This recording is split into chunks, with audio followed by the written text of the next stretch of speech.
Kebor Multimedia Production. Tarraqabeeyyi bifamoon bagatti geessan guyyaa kana milkaa'in nageere qabu dhala dhufuuf daandii banaa akka gaaratti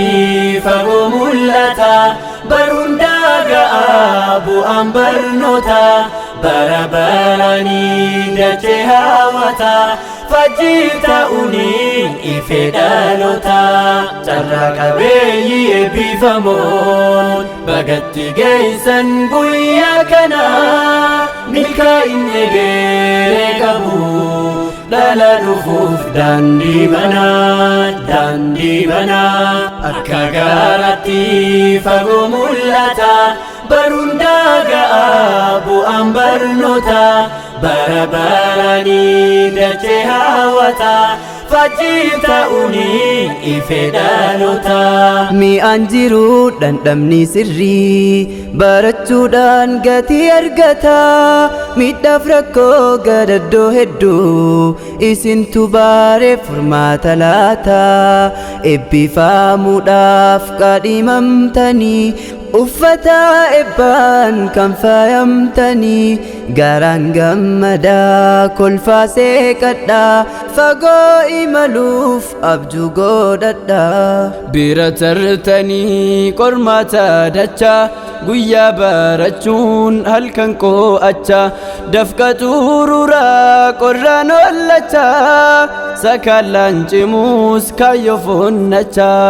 guyyaa har'aatiif kallaattee gatii kan dhugoomsite dadhabbii maatii kolfiisee qadhuu dhiiroo gammadii gufuu wallaalaa mootirra ta'atii tarraqabeeyyi bifamoon bagatti geessan guyyaa kana milkaa'in nageere qabu dhala dhufuuf daandii banaa akka gaaratti fagoo mul'ata baruun daaga'a bu'aan barnoota bara baranii dachee hawwata fajjii ta'uuni ife dhalota.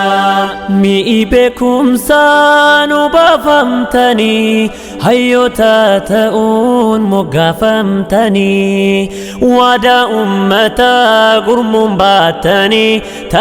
tajaajiltummaaf bobbaafamtanii bagatti geessan hundumtii keessan gammachuun keenya gammachuu keessan gammachuun keessan kuma haa ta'u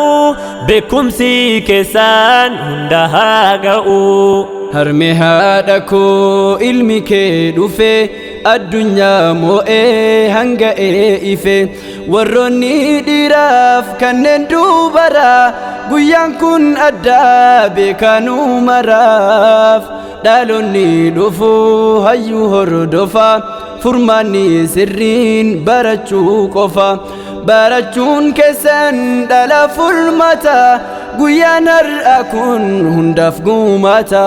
Tarraqabeeyyi bifamoon bagatti geessan guyyaa kana milkaa'in nageere qabu dhala dhufuuf daandii banaa akka gaaratti fagoo mul'ata baruun daaga'a bu'aan barnoota bara baranii dachee hawwata fajjii ta'uuni ife dhalota. baruu dursaa hojjechuun dura gaaffii dhaloota har'a furaa tarreen deemaa wajjin hiriiraa akka dacheetti tobsaan diriiraa waan barattanii hojiitti hiikaa ifannoo malee dhalootaaf fiigaa akka jiraatuuf hundeen nagayaa jireenyi keessan jaalalaan faayaa. daandii kaayyoorra hiriirtanii waan qabdaniis waliif hirtanii guyyaa har'aa milkiin galtanii dafqa keessan ijaan gartanii abboo fi ayyoon garaan gammadaa ilmi keessaniif guyyaa kun addaa ifaajeen keessan kunoo dhugoome ilmi keessanis ibbaaf carroome bira tartanii qormaata dacha guyyaa barachuun halkan qo'acha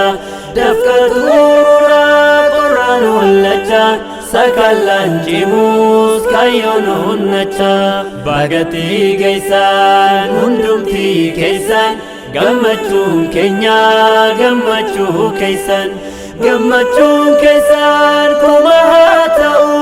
beekumsi keessan hunda haa ga'u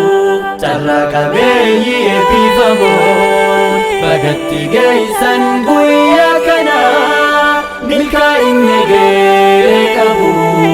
dhala dhufuuf daandii banaa akka gaaratti fagoo mul'ata baruun ga'a bu'aan barnoota bara baraanii dachee hawwata faajjii ta'uuni ife dhaloota carraa qabeeyyii eebbifamoon bagatti geessan guyyaa kana Kebor Multimedia Production.